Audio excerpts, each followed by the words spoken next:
নমস্কার প্রিয় মীন রাশির লোকমানে ফেব্রুয়ারি মাসরে গ্রহগুড়িকর অবস্থান অনুযায়ী ଆପଣଙ୍କ ଜୀବନରେ କିଛି ଭିନ୍ନ ଘଟିପାରେ। ଏହାର ଅର୍ଥ ହେଉଛି ଯେ କିଛି କ୍ଷେତ୍ରରେ ଆପଣଙ୍କୁ ସାବଧାନ ରହିବା ଜରୁରୀ। ଯେ କୌଣସି କାମ ଆପଣ କରୁଛନ୍ତି ଛୋଟ ବା ବଡ଼ ସେହି କାମ ସହ ଜଡ଼ିତ କିଛି ବିଶେଷ ପରିବର୍ତ୍ତନ ଆସିପାରେ। ଏହି ରାଶିଫଳ ଚନ୍ଦ୍ର ରାଶି ଉପରେ ଆଧାରିତ ଅଟେ। ଯଦି ଆପଣ ନିଜର ଚନ୍ଦ୍ର ରାଶି ଜାଣିଛନ୍ତି ତେବେ ଖୁବ୍ ଭଲ, ନହେଲେ ଆପଣ ଏହି ରାଶିଫଳକୁ ନାମ ବା ଲଗ୍ନ ଅନୁଯାୟୀ ମଧ୍ୟ ଦେଖିପାରିବେ। ତେବେ ଚଳନ୍ତୁ ମୀନ ରାଶିଙ୍କ ପାଇଁ ଏହି ମାସର ସମ୍ପୂର୍ଣ୍ଣ ରାଶିଫଳ ଆରମ୍ଭ କରିବା। କର୍ମକ୍ଷେତ୍ର କେମିତି ରହିବ? ଏହି ମାସରେ ଆପଣଙ୍କ ନକ୍ଷତ୍ର ଏବଂ ଗ୍ରହଗୁଡ଼ିକ ଏପରି ପରିବର୍ତ୍ତନ କରିବେ ଯେ ଆପଣଙ୍କ କାର୍ଯ୍ୟକ୍ଷମତା ଏବଂ ସଫଳତାରେ ଅନେକ ପ୍ରଭାବ ପକାଇବ। ଆପଣଙ୍କ କୁଣ୍ଡଳୀରେ ନକ୍ଷତ୍ରଗୁଡ଼ିକ ଭଲ ଅଛି ଏବଂ 4 ଫେବ୍ରୁଆରୀରୁ ଗୁରୁ ମାର୍ଗୀ ହେବେ। ଏହି ସମୟରୁ ଆପଣଙ୍କ କାମ ଅଧିକ ଭଲ ହେବ। ଯେମିତି ମଙ୍ଗଳ 24 ଫେବ୍ରୁଆରୀରେ ଉଦୟ ହେବ। ଏହି ଦୁଇ ଗ୍ରହର ପ୍ରଭାବ ଆପଣଙ୍କ କର୍ମକ୍ଷେତ୍ରରେ ଏକ ସକାରାତ୍ମକ ପରିବର୍ତ୍ତନ ଆଣିପାରେ। ଆପଣ ଯେ କୌଣସି କାମ କରୁଛନ୍ତି ତାହାରେ ସଫଳତା ମିଳିପାରେ, ଯେମିତି ଚାକିରି ଆଉ ଧନ ଉପାର୍ଜନ ଆସିପାରେ। ଯେମିତି ଅନେକ ଲୋକ ଚାକିରି ଅନ୍ୱେଷଣ କରୁଛନ୍ତି, 4 ଫେବ୍ରୁଆରୀରୁ ଆପଣଙ୍କ ଲାଗି ଏହାର ଅବସର ତିଆରି ହେବ। ଯଦି କାମ ନେଇ ପରିବାର, ଭାଇ, ଭଉଣୀ, ମିତ୍ର, ପ୍ରେମ ଜୀବନ କିମ୍ବା ପିତା ସହ ମତଭେଦ ଥିଲା, ତାହା ସମାଧାନ ହେବ।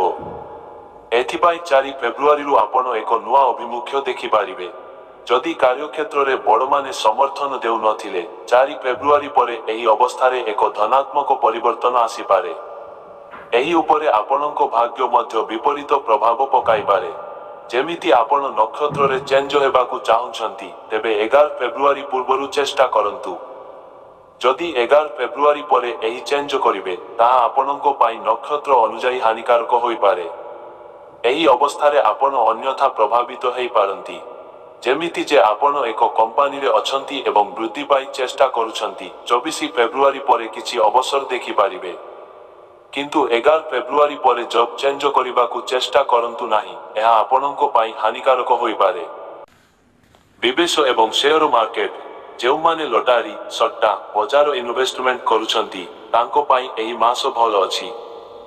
12 ଫେବ୍ରୁଆରୀ ପର୍ଯ୍ୟନ୍ତ ସୂର୍ଯ୍ୟଙ୍କ ଦୃଷ୍ଟି ଆପଣଙ୍କୁ ଲାଭ ଦେଇପାରେ। ଏହିପରି 24 ଫେବ୍ରୁଆରୀ ପରେ ମଙ୍ଗଳ ଉଦୟ ହେବାରେ ଏହି କ୍ଷେତ୍ରରେ ଅଧିକ ଲାଭ ହେବାର ଅବସର ରହିଛି। କିନ୍ତୁ 12 ତାରିଖ ଠାରୁ 24 ତାରିଖ ପର୍ଯ୍ୟନ୍ତ ସାବଧାନ ରୁହନ୍ତୁ। ଏହି ଅନୁଯାୟୀ ଏହି ମାସ ଆପଣଙ୍କ ପାଇଁ ସୁଖଦ ହେବ ଏବଂ ଆପଣଙ୍କ ଜୀବନରେ ନୂଆ ଅବସର ଆସିପାରେ। ତୁମେ ନିଜ ଇଚ୍ଛାରେ କାମ କର, ଅନ୍ୟ କାହାରି କଥାରେ ଆସିବା ଦରକାର ନାହିଁ। ଯେଉଁ କାମରେ ଆକାଉଣ୍ଟ ଲଗେଇବ, ସେଥିରେ ଆଗରୁ ବିଚାର କରିନିଅ। ବିଦେଶ ଯାତ୍ରା ଏବଂ ଏ ସମ୍ପର୍କିତ ବିଷୟରେ ତୁମର କୁଣ୍ଡଳୀରେ ବିଦେଶ ଯାତ୍ରାର କାରକ ଗ୍ରହ ଶନି ଅଟନ୍ତି। 11 ଫେବ୍ରୁଆରୀରୁ ଶନି ଏବଂ ବୁଧଙ୍କ ସଂଯୋଗ ହେବ, ଯେଉଁଥିରେ ଭିସା ପାଇବାର ସମ୍ଭାବନା ରହିଛି, କିନ୍ତୁ ବିଦେଶ ଯାତ୍ରା ସମ୍ଭବତଃ କମ୍ ହେବ।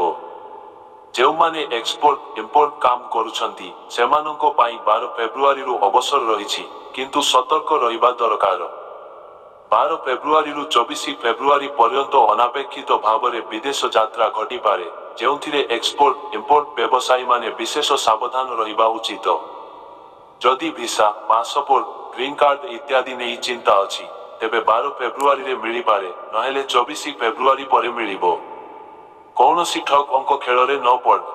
ଆର୍ଥିକ ଅବସ୍ଥା। ତୁମର ଇନକମ୍ କାରକ ଶନି ଅଟନ୍ତି ଏବଂ 12 ଫେବ୍ରୁଆରୀ ପର୍ଯ୍ୟନ୍ତ ଧନ ଲାଭ ହେବ। ତୁମ ପଶିଥିବା ଧନ ମିଳିପାରେ, ଲୋନ୍ ଦେଇପାର କିମ୍ବା ପ୍ରପର୍ଟି ବିକ୍ରି କରି ଧନ ଅର୍ଜନ କରିପାର। କିନ୍ତୁ 12ରୁ 24 ଫେବ୍ରୁଆରୀ ପର୍ଯ୍ୟନ୍ତ ଖର୍ଚ୍ଚ କରନ୍ତୁ ନାହିଁ। ଏହି ସମୟରେ ଠକ୍ ବା ଗଲତ ନିବେଶ କିମ୍ବା ଅନ୍ୟମାନଙ୍କ ପ୍ରଭାବରେ ଖର୍ଚ୍ଚ ହୋଇପାରେ। ଏହି ସମୟରେ ଲୋନ୍ ନେବା ହିଁ ଠିକ୍ ନୁହେଁ। 24 ଫେବ୍ରୁଆରୀ ପରେ ବଡ଼ ଧନ ଲାଭ ହେବ। ମାତା ପିତାର ସ୍ୱାସ୍ଥ୍ୟ। ଏହି ସମୟରେ ସାଧାରଣତଃ ସବୁ ଠିକ୍ ଥିବ, କିନ୍ତୁ 12ରୁ 24 ଫେବ୍ରୁଆରୀ ପର୍ଯ୍ୟନ୍ତ ମାତା କିମ୍ବା ପିତାଙ୍କ ସ୍ୱାସ୍ଥ୍ୟ ସମସ୍ୟା ହୋଇପାରେ। ଏହି ଦିନଗୁଡ଼ିକରେ ସାବଧାନ ରହିବା ଉଚିତ। ଦାମ୍ପତ୍ୟ ଜୀବନ। ଆପଣଙ୍କର କୁଣ୍ଡଳୀରେ ଦାମ୍ପତ୍ୟ ଜୀବନର କାରକ ଗ୍ରହ ବୁଧ ଅଟେ।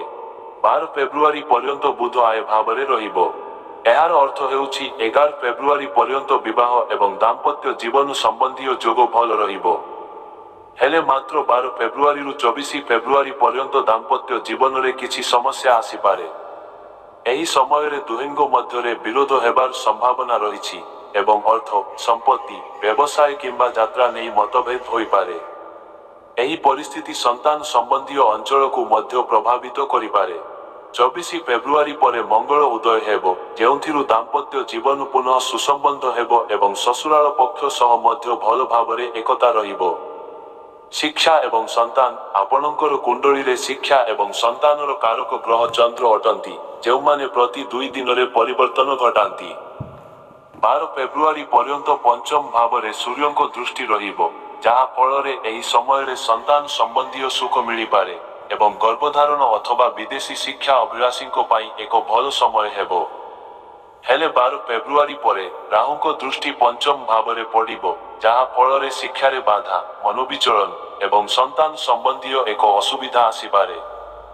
ଏହି ସମୟରେ କିମ୍ବା ଇଣ୍ଟରଭ୍ୟୁ ଅଛି ତାହେଲେ କିଛି ସମସ୍ୟା ହୋଇପାରେ, ତେଣୁ ମନକୁ ସ୍ଥିର ରଖନ୍ତୁ। ସ୍ୱାସ୍ଥ୍ୟ। 12 ଫେବୃଆରୀ ପରେ ବୁଧ ଦ୍ୱାଦଶ ଭାବରେ ଯିବ, ଯାହା ଫଳରେ ପେଟ ଅସୁବିଧା, ମୂତ୍ର ସଂକ୍ରମଣ ଇତ୍ୟାଦି ଅସୁବିଧା ହୋଇପାରେ। ଏହି ସମୟରେ ଖାଦ୍ୟ ସତର୍କତା ଅବଲମ୍ବନ କରନ୍ତୁ ଏବଂ ସ୍ୱାସ୍ଥ୍ୟକୁ ନେଇ ସଚେତନ ରୁହନ୍ତୁ। ମୀନ ରାଶିରେ ଥିବା ଲୋକମାନେ ଏହି ମାସରେ ଆପଣଙ୍କ ଏବଂ ଜୀବନସାଥୀଙ୍କ ସ୍ୱାସ୍ଥ୍ୟ ସମସ୍ୟା, ବିଶେଷ କରି ଶିର ଯନ୍ତ୍ରଣା ଏବଂ ଚକ୍ଷୁ ସମ୍ବନ୍ଧୀୟ ସମସ୍ୟା ହୋଇପାରେ, ତେଣୁ ସତର୍କ ରହନ୍ତୁ। ଏହି ମାସରେ ଆପଣଙ୍କର ମୋକଦ୍ଦମା ସମ୍ବନ୍ଧୀୟ ଅବସ୍ଥା ଅତି ଭଲ ନୁହେଁ। 12 ଫେବୃଆରୀରୁ ଆପଣ କାନୁନି ଅଡ଼ଚଣରେ ପଡ଼ିପାରନ୍ତି ଏବଂ ଅଳ୍ପ ସମସ୍ୟା ହୋଇପାରେ। ଏହି ଦିନଠାରୁ ଆପଣ କାହାକୁ ମଧ୍ୟ ନିଜର ଆର୍ଥିକ ସ୍ଥିତି, ବ୍ୟକ୍ତିଗତ ଜୀବନ ବା ଅନ୍ୟ କୌଣସି ଗୁପ୍ତ ତଥ୍ୟ କହନ୍ତୁ ନାହିଁ। ଯେତେବେଳେ 12 ଫେବୃଆରୀରେ ବୁଧ ଦ୍ୱାଦଶ ଭାବ ଛାଡ଼ିବ, ଆପଣଙ୍କ ସମୟ ଭଲ ହେବ। ଆଉ 24 ଫେବୃଆରୀରୁ ମଙ୍ଗଳ ଉଦୟ ହେବାରେ ପରିସ୍ଥିତି ଅଳ୍ପ ଉନ୍ନତି କରିବ। ଉପାୟ। ମନେ ରଖନ୍ତୁ, 12 ଫେବୃଆରୀରୁ ପ୍ରତିଦିନ ଜଳରେ ଗୁଡ଼ ମିଶାଇ ସୂର୍ଯ୍ୟଙ୍କୁ ଅର୍ଘ୍ୟ ଦିଅନ୍ତୁ। ପୂର୍ବ ଦିଗରେ ଦୀପ ଜଳାନ୍ତୁ। ଗାଈକୁ ରୁଟି ଦିଅନ୍ତୁ। ଶ୍ଵେତ ଚନ୍ଦନର ତିଳକ ଲଗାନ୍ତୁ। ମୀନ ରାଶି ଲୋକଙ୍କ ପାଇଁ ଏହି ମାସଟି ଭଲ ରହିବ, କିନ୍ତୁ 12 ଫେବୃଆରୀ ପରେ ସାବଧାନ ରହିବା ଆବଶ୍ୟକ। ଧନ୍ୟବାଦ।